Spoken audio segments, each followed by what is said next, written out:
श्रीमन्मदनगोपालं बृन्दारण्यपुरन्दरं श्रीगोविन्दं प्रपद्येऽहं दीनानुग्रहकारकम्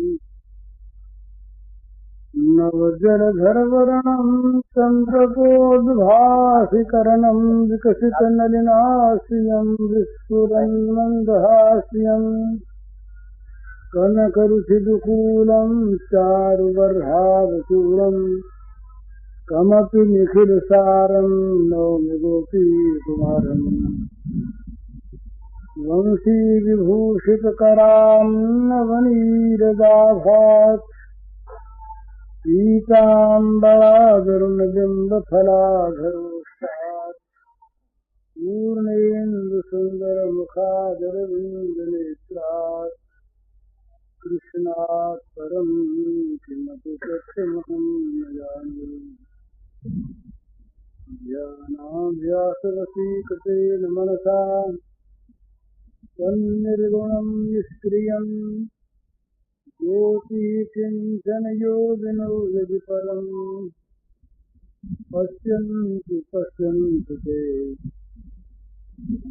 अस्माकं तु तदेव चमत्काराय भूयाचिरम् कालिन्दी पुलिनेषु यत्किमपि तं नीलं बहु धावति श्रीहरिः।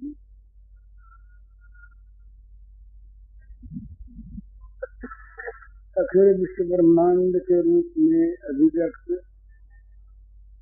भगवान के नाते आप सबके श्री चरण कमलों में मेरा सभक्ति नमस्कार।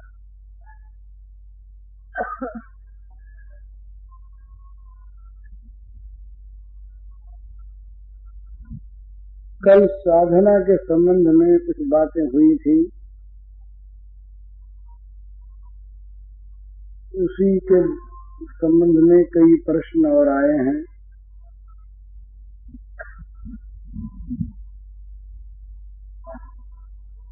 और भी कुछ बातें हैं।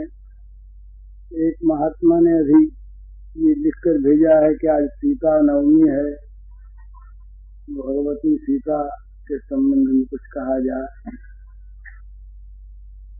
इसीलिए मैंने महाराज जी से प्रार्थना की थी कि वो सीता जी के महत्व पर कुछ कहें।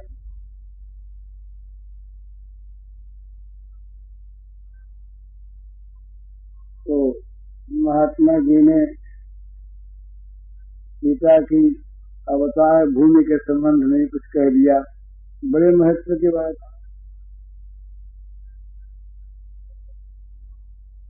सीता जी के संबंध में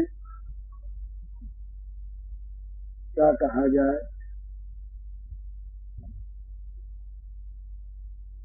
वो अमित महिमा मही है। सीता जी का चरित्र जितना उज्जवल है, जितना निर्मल है, जितना भावोत्पादक है, जितना त्यागमय है, उतना कहीं मिलना कठिन है।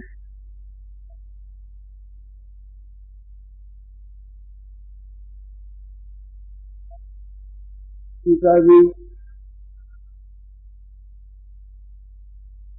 वनवास जाने के समय वनवास में रावण की अशोक वाटिका में, वहां से भगवान की विजय प्राप्त होने पर अग्नि परीक्षा में, उसके बाद सीता के परित्याग के पश्चात सीता जी के चरित्र की एक एक बात इतनी ऊंची, इतनी महान कि उनका स्मरण करके जीवन पवित्र हो जाता है। तो मैं सीता जी के संबंध में तो केवल उनको नमस्कार ही कर लेता हूँ, कुछ कहने की योग्यता नहीं है। साधन के संबंध में कुछ बातें लोगों ने पूछी हैं, वे कहनी आवश्यक हैं। साधना कोई भी साधना हो, उसमें सबसे पहली बात है साध्य पर, लक्ष्य पर एकमात्र दृष्टि। महाभारत की कथा है, पांडव और कौरव कुमारों का अध्ययन हो चुका, शिक्षण हो चुका। अब गुरु द्रोणाचार्य उनकी परीक्षा कर रहे हैं। सब राजकुमार एकत्र हैं। गुरु द्रोणाचार्य ने एक बड़े ऊंचे वृक्ष की सबसे ऊंची टहनी पर एक पक्षी बैठा दिया है। नकली पक्षी है और उसकी बाईं आंख में निशाना मारना है। सब शिष्यों से कह दिया गया कि भाई उस पक्षी की बाईं आंख में निशाना मारना है, लक्ष्य। सब तैयार हो गए, सन्नद्ध हो गए। एक को बुलाया, बुला करके पूछा, बताओ तुम्हें क्या दिखता है? उसने सोचा कि गुरु जी क्या पूछ रहे हैं, क्या दिखता है, आंख तो मेरी है ही, सब कुछ दिखता है। बोले महाराज सब कुछ दिखता है। बोले बैठ जाओ। लंबी कथा बैठ गया। फिर एक को बुलाया, बोले तुम्हें क्या दिखता है? बोले महाराज पेड़ दिखता है, पेड़ की डालियां दिखती हैं, ऊपर की टहनी दिखती है, पक्षी दिखता, आंख दिखती है। कहा तुम भी बैठ जाओ। फिर तीसरे को बोला तुम्हें क्या दिखता है? बोले वो टहनी दिखती है जिस पर पक्षी बैठा है, तुम भी बैठ जाओ। फिर चौथे को बोला क्या दिखता है? बोले पक्षी दिखता है। कहा तुम भी बैठ जाओ। क्यों होते होते अंत में अर्जुन आए। अर्जुन से कहा कि तुम्हें क्या दिखता है? तो अर्जुन बोले महाराज पक्षी की बाईं आंख दिखती है और कुछ नहीं दिखता। का निशाना लगा। निशाना माने लक्ष्य।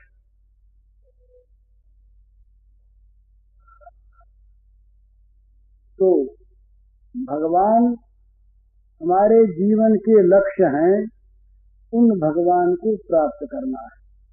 साधना में सिद्धि, सफलता इसीलिए प्राय नहीं मिलती या मिलने में देर हो जाती है कि साध्य को, लक्ष्य को साधक भूल जाता है अथवा लक्ष्य की ओर दृष्टिपात नहीं करता या लक्ष्य के सिवा बहुत सी और चीजों को भी वो देखता रहता है। जीवन में एक व्रत हो, एक वस्तु को प्राप्त करने की लालसा हो, तमाम और लालसाएं दूसरी वस्तुओं की मिल जाए, लक्ष्य एक रहे, उसी लक्ष्य की ओर जाना है। ये सबसे पहली बात है। भगवान को प्राप्त करना है, ये जीवन का एकमात्र लक्ष्य होना चाहिए। इसके बाद होता है पथ। जाना है काशी, जाना है कश्मीर। एक आदमी आसाम में है, एक मद्रास में है, एक पंजाब में है, एक बंगाल में है। चारों आदमी अगर ये कहें कि हम एक ही मार्ग से जाएंगे तो ये संभव है। अपनी अपनी दिशाएं अलग हैं, अपने अपने स्थान अलग हैं। तो आजकल जो ये सर्वधर्म सम्मेलन होते हैं ना, ये काम की चीज नहीं है। पथ अनेक होंगे, लक्ष्य एक होगा। मार्ग, रास्ते अनेक होंगे और जहाँ जाना है वो स्थान एक होगा।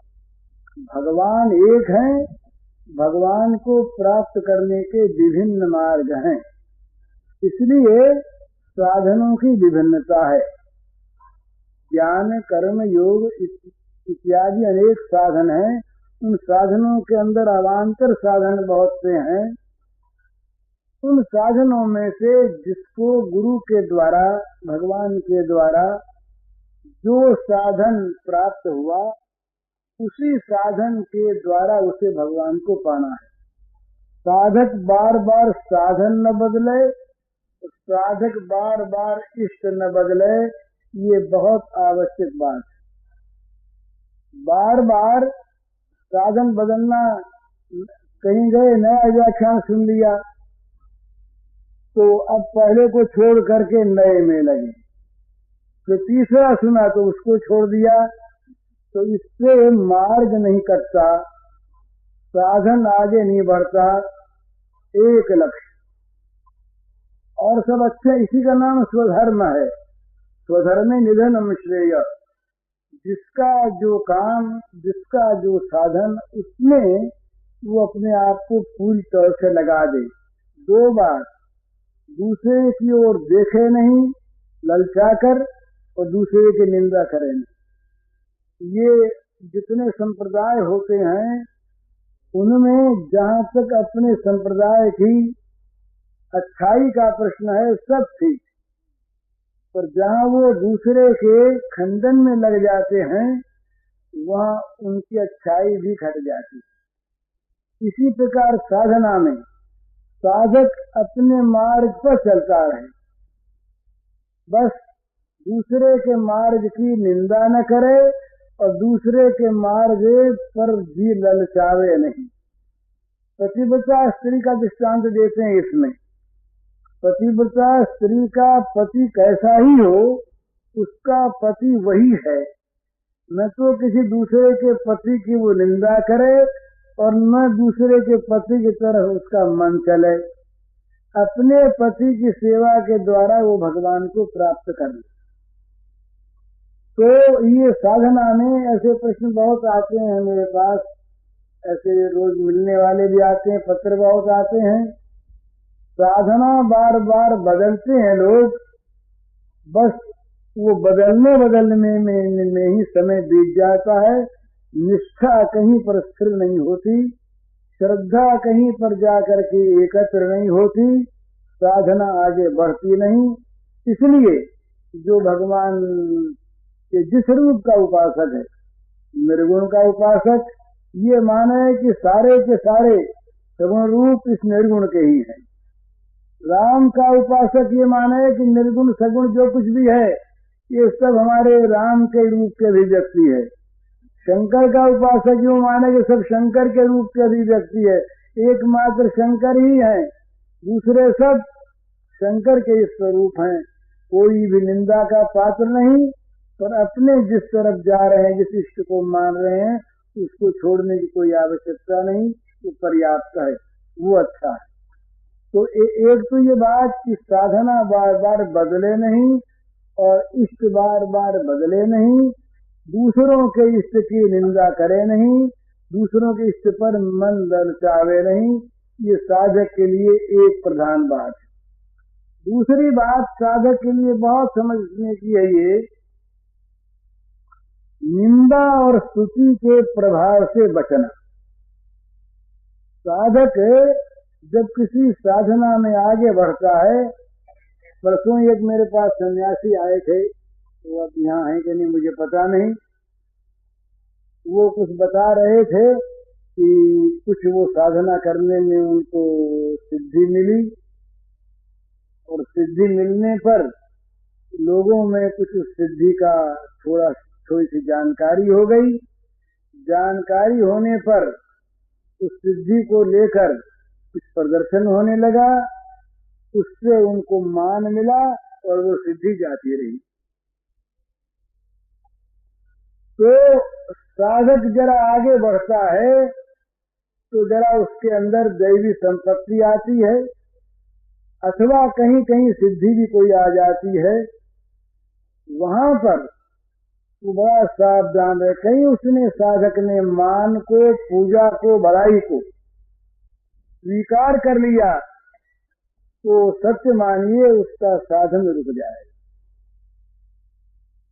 ये बहुत बड़ा मीठा जहर है जो साधन को मार देता है। ये आत्म पूजा, आत्म प्रचार, ये मनुष्य बहुत जल्दी स्वीकार कर लेता है। जरा सा अच्छा बोलना आ गया, जरा सा अच्छा लिखना आ गया, जरा सी साधना में प्रगति हुई, थोड़ा सा नाम हुआ, लोग अच्छा मानने लगे, उसके बाद क्या होगा? लोगों का अच्छा मानना, लोगों का सम्मान देना उसे प्रिय लगने लगेगा। पहले पहले तो वो सोचेगा कि ठीक नहीं है, और जहाँ प्रियता पैदा हुई वहाँ क्या होगा? वो साधक अगर उपदेश देता है, व्याख्यान देता है, लिखता है, कुछ करता है, तो वो साथ साथ उसके ये बात ध्यान में आएगी कि मेरे व्याख्यान से लोग कितने प्रभावित होते हैं और मेरा कितना बहुत। उसके फिर सम्मान पाने के लिए क्या करता है आदमी? ये कमजोरी धीरे ग्रोह में चाहे छोटा हो बड़ा हो सम्मान मिलता है और आदमी भूलता है। तो संभूख होती है, तो हमारे द्वारा अच्छा समझेंगे तब न सम्मान करेंगे, तो इसलिए फिर छोड़ने लगता है। जिस बात पे जिसको सुन तारीफ करें वो चीज फिर वो कहने लगता है धीरे धीरे। हमारे से लोक रंजन हो, लोक रंजन जहाँ हुआ वहाँ प्रारंभी भगवान राम का, मर्यादा पुरुषोत्तम भगवान राम कहते हैं, राम के रामत्व को भूल कर धोबी प्रसन्न हो और रह जाने का दोष मन में। इसलिए राम ने जानते हुए भी बड़ा सुंदर, एक राम राजा राम है, एक राम सीता के स्वामी राम है। उत्तर राम से वियोग में अत्यंत दुखित है। राजा राम प्रजा रंजन के लिए सीता का परित्याग कर देते, प्रजा के स्वामी राम को नमाज पढ़ते, भगवान वो खुदा की बंदगी करते, घुटने टेके खड़े हो, कौन देखता है?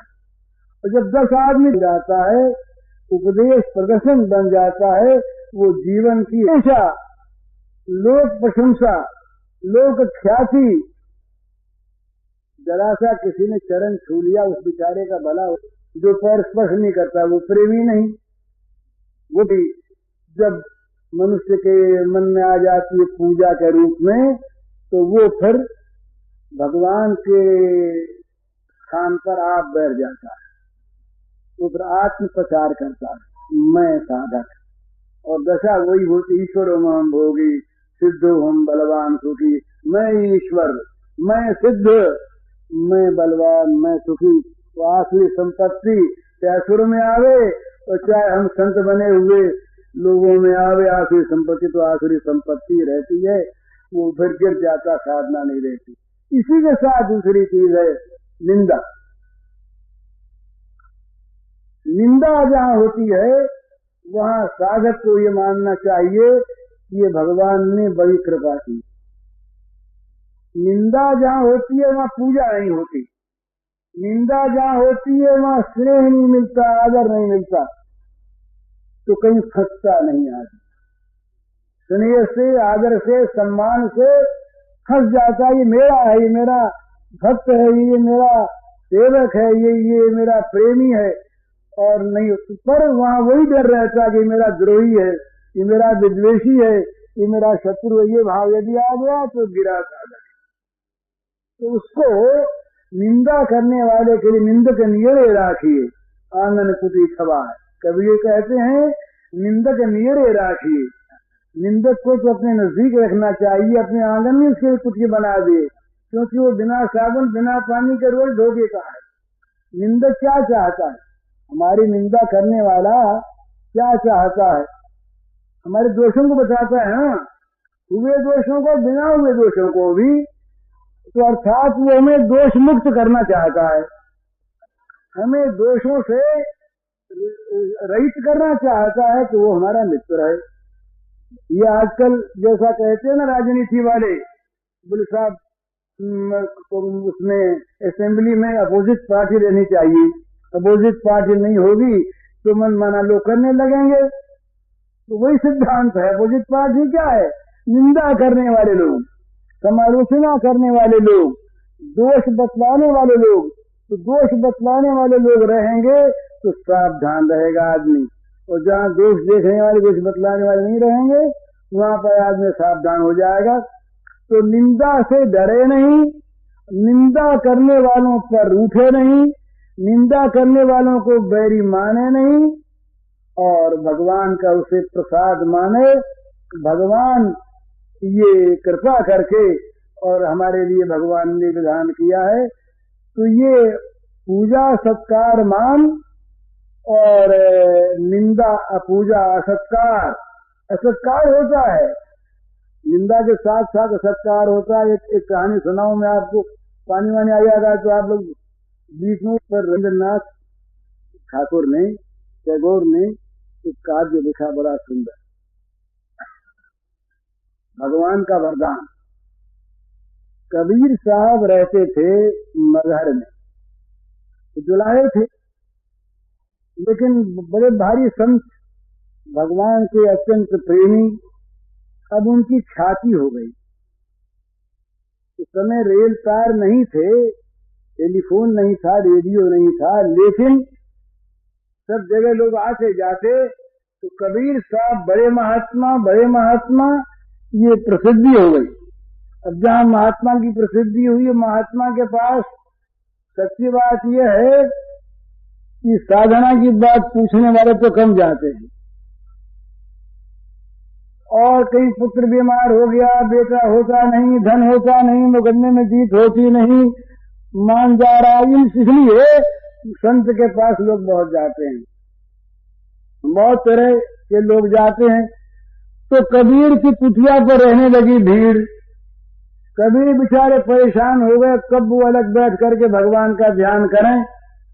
तो कबीर ने भगवान से बंदे प्रार्थना की, महाराज किसी प्रकार से आप ऐसी कृपा करो, ऐसी व्यवस्था करो जिससे मैं एकांत स्थान प्राप्त करके आपका भजन कर सकूं।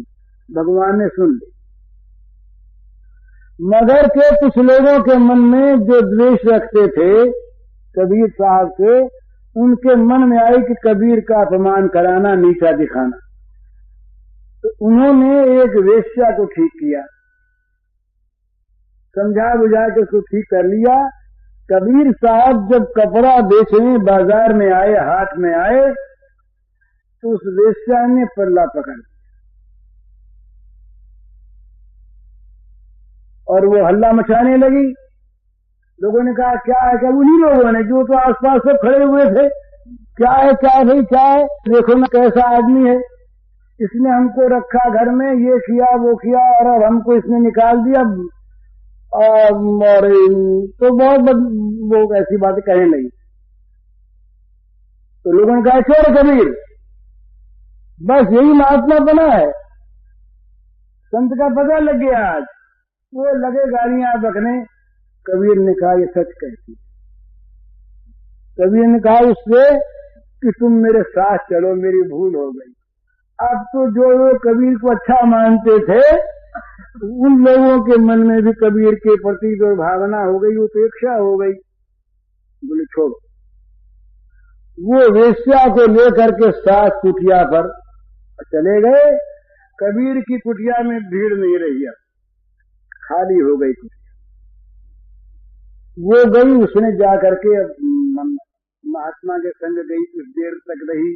बड़ा प्रभाव संत के दर्शन का, उसके हृदय में पवित्रता आई। उसने कहा महाराज मैं बड़ी पापिनी, मैं इसलिए आई। बोले तुम तो भगवान के वरदान हो, तुम बेटी यहीं रहो और ये माला लो, जप करो, तुम तो मेरी रक्षा कवच हो, तुम तो मेरी रक्षा कवच हो, रक्षा के लिए भगवान ने तुमको भेजा है। वही रहने लगे। अब साहब कबीर की कुटिया खाली हो गई, कोई नहीं आता। आने वालों को लोग रोक देते, बोले क्या करते वहां जा करके, ये सब ठीक नहीं हो, बड़ा बदमाश शरारती। अब साहब कुछ दिनों के बाद काशी महाराज के यहाँ से बुलावा आया, दीवान जी आए, काशी महाराज के मंत्री आए उनको बुलाने के लिए। कबीर के पास आए तो वहां भीड़ भाड़ देखी नहीं, बड़ी भीड़ रहती थी। अकेले में गए, कबीर से कहने लगे कि महाराज आपको काशी मनुष्य ने बुलाया है। बोले बुलाया तो है, लेकिन मेरे साथ तो ये बेस्या रहती। तो बोले इसको साथ ही ले चलो। बोले तो साथ तो रहती है और ले कहाँ चले। तब आप जाओ महाराज। तो उसने कहा कि मैं जाऊंगा। कहीं राजा ने फिर कहा कि जाओ उनको बुला के लिया, तो आप चलो साथ। बोले साथ चलेंगे, साथ रहेंगे। बोले क्या की बात। अब कबीर गए काशी वेश्या को साथ लेकर के। अब वो सड़क से निकले, कहा तो कबीर जी को हाथ जोड़ से कहा वेश्या को देखे। बोले हाँ कबीर तो मालूम होता गिर गया। हर जहाँ लोग दूर से। जब दरबार में प्रवेश करने लगे, राजा ने देखा दूर से कि कबीर के साथ तो कोई वेश्या आ रही है। तो राजा ने यूं मुंह कर दिया, निकाल दिया। कबीर को बाहर निकाल दिया। कबीर बड़े प्रसन्न, और वो बेचारी वेश्या बड़ी दुखी, उसके आंखों से आंसू बहने लगे। उसने कबीर से कहा कि महाराज मैं कितनी पापिन, कितना सम्मान आपका, कितने आप महात्मा, आज आप दरबार से यूं निकाले जा रहे हैं, ये सब मेरे कारण से, मेरे पाप का फल ये। उन्होंने फिर यही कहा कि तू तो भगवान की भेजी हुई, तू मेरी रक्षा कवच है, वरदान है। कभी उसको लेगी। इस पर रविंद्र ने बंगला में एक काव्य लिखा बड़ा सुंदर। तो कहने का मतलब ये, इस प्रकार महात्मा लोग प्रशंसा से बचने के लिए, ये किसी को करना नहीं है, ये यहाँ तक कोई न पहुंचे भला, ये करने की चीज तो नहीं है। पर एक आदर्श महात्मा का, कि महात्मा ने, कबीर ने प्रशंसा से, पूजा से बचने के लिए इस प्रकार का निंदनीय संग भी स्वीकार कर लिया। तो ये साधक के लिए बड़ी सुंदर चीज है। साधक पूजा, प्रशंसा, आत्मसम्मान, कीर्ति, प्रसिद्धि से बचे, और साधक निंदा से क्षुब्ध न हो, निंदा से घबराए नहीं, अपमान से घबराया नहीं, असत्कार को भगवान का भेजा हुआ वरदान समझे।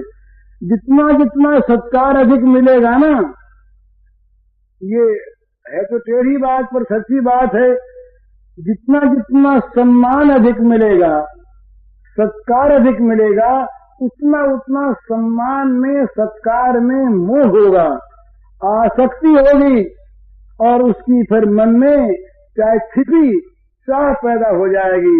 वो जहां नहीं मिलेगा वहां उपरामता होगी। ये साधक के गिरने के लक्षण हैं। तो साधक बहुत सावधान है। सिद्धों की बात तो मैं नहीं कहता, वो तो सम होते हैं, सिद्ध सम होते हैं, विषयों की ओर जाते हैं, और साधक उनसे उल्टे जाते हैं। ये तीन स्थिति है। विषयी लोग जिन चीजों की ओर जाते हैं, साधक उनसे विपरीत चलते हैं। वो मान चाहते हैं, वो मान नहीं चाहते। सम्मानम कलयाति घोर गरलम, नीचा अपमानम सुधा।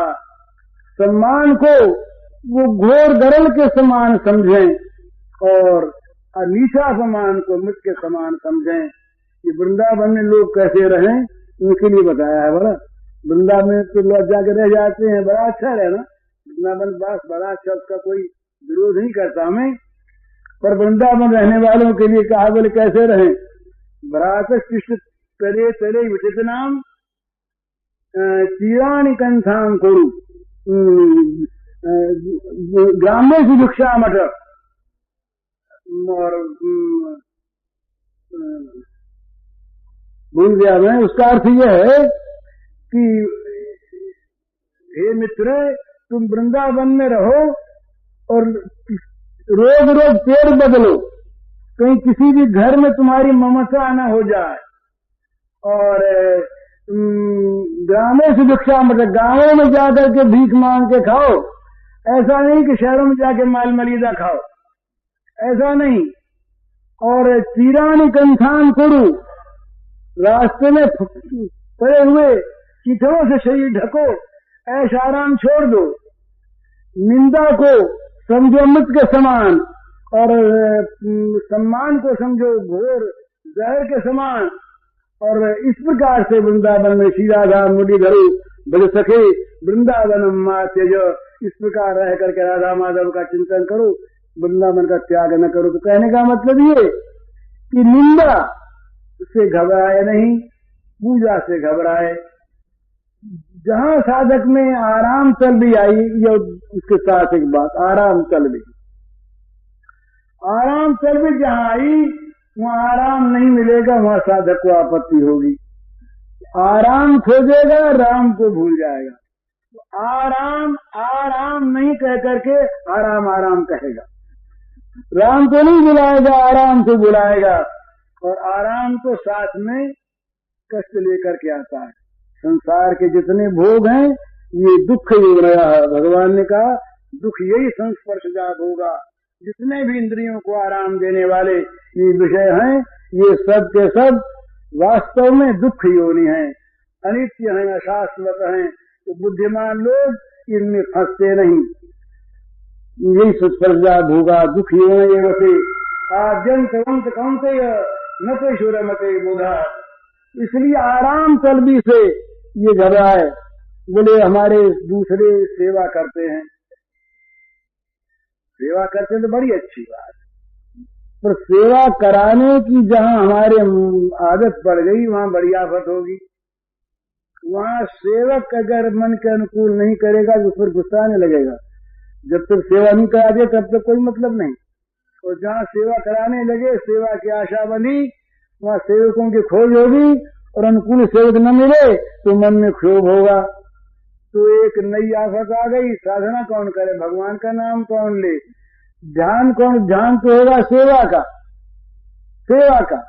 तो ये एक आदमी के लिए चाहिए, उचित है सेवा करे, सेवा करावे नहीं। एक अंग्रेज कवि ने कहा, एक अंग्रेज ने, the glory of the life to serve not to be served, to love not to be loved. ये जीवन का महत्व है कि सेवा करो, कराओ मत, प्रेम करो, कराओ मत। ये जब होगा तब अपने आप सेवा मिलेगी, अपने आप प्रेम मिलेगा। पर प्रेम मिलने के लिए, सेवा मिलने के लिए सेवा करें, ये भी ठीक नहीं। तो साधक सेवा न करावे, जहां तक बने किसी की सेवा अगर होती हो, साधन में विघ्न न पड़ता हो तो सेवा करे जरूर, इसमें कोई बात नहीं। तो आराम तलब न हो, सेवा कराने वाला न हो।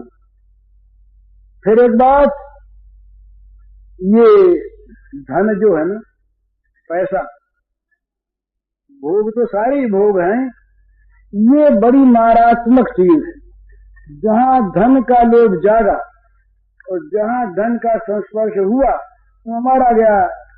एक कहानी सुनाता हूं मैं आपको, है कहानी पर बात सच्ची है। आज देख लीजिए, ये क्या उसी कहानी का रूपांतर जगत में आज हो रहा है। दो ठाकुर थे हमारे राजस्थान के, दो भाई रहे ठाकुर राजपूत। वो उन्होंने कहा कि कमाने चलना है, विदेश चलना है। तो ऊंट पर सवार हुए, बंदूकें तो रखते ही थे, ले ली। आगे बढ़ के जा रहे थे तो एक सामने दौड़ते हुए सन्यासी मिले।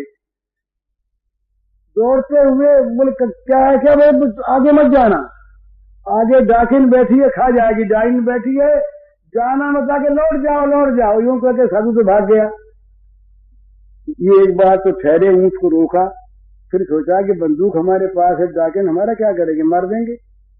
गए आगे, आगे कुछ दूर आगे जाकर के देखा तो एक मोहरों की थैली पड़ी है, सोने के मोहर।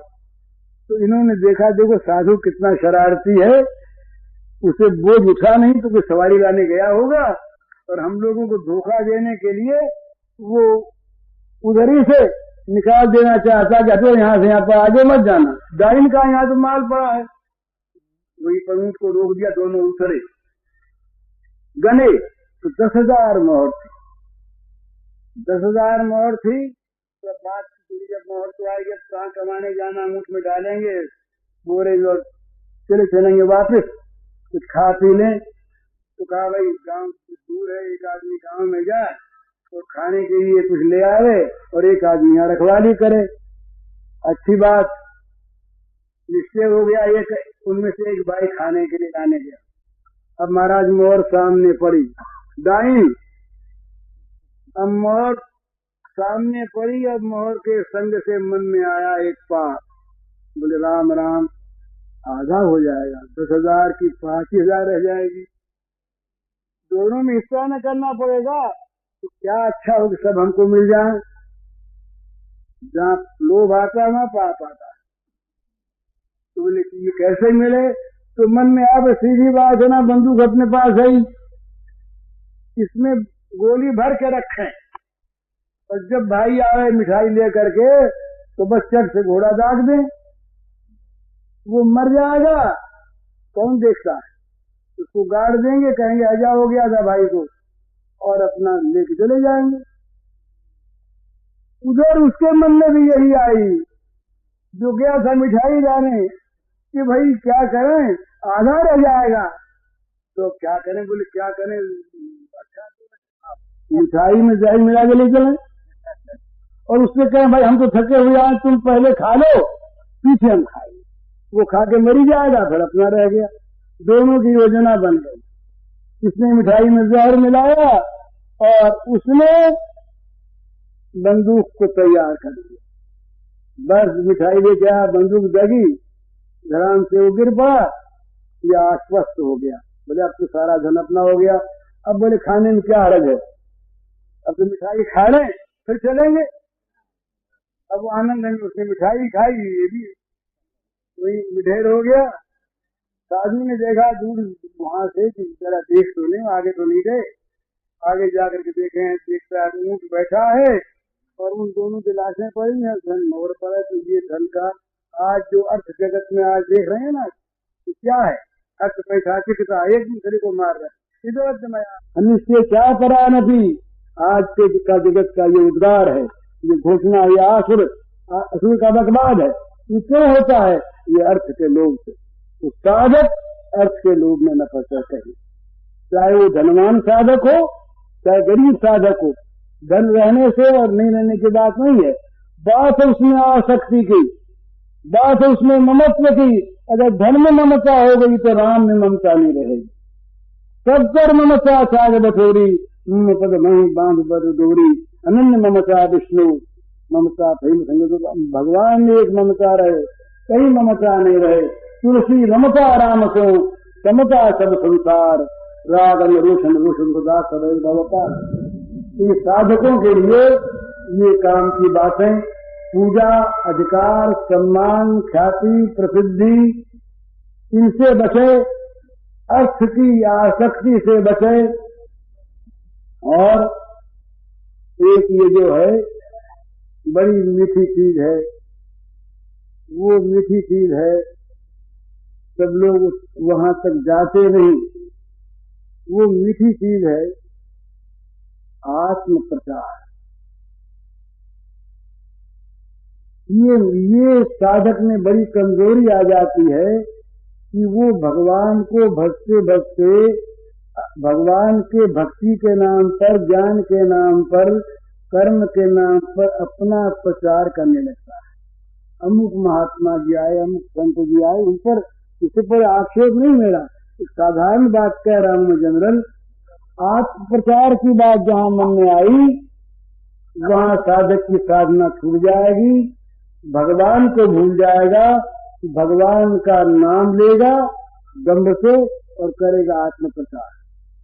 तो इससे साधक बचे। साधक आत्मगोपन करे, पता न लगे। असली बात तो ये कि किसी को पता भी न लगे कि साधना करता है, लोग जाने साधन हम जैसा ही है। तो उसका हृदय, ये चैतन्य महाप्रभु के जीवन में एक बात आती है। वे सिलहट के थे, श्रीकांत बड़े भक्त थे, वो नदिया में आए तो श्री चैतन्य महाप्रभु ने अपने भक्तों से कहा कि जाओ उनके दर्शन कर जाओ। एक महात्मा आए तो लोग गए, तो वहां महात्मा दिखाई नहीं दिए। वहां पे एक अच्छे से पलंग पर एक बाबू बैठे, शौकीन। अब वो तिलक नहीं, राम नामी नहीं, तो महात्मा कैसे? पूज्य श्री भाई जी के इस प्रवचन का शीर्षक है साधक को सम्मान, आराम तलबी अर्थ संग्रह और आत्म प्रचार से बचना चाहिए। इसका कैसेट संख्या है 178। यह प्रवचन पूज्य श्री भाई जी ने गीता भवन स्वर्गाश्रम में 29 अप्रैल 1966 को दिया था।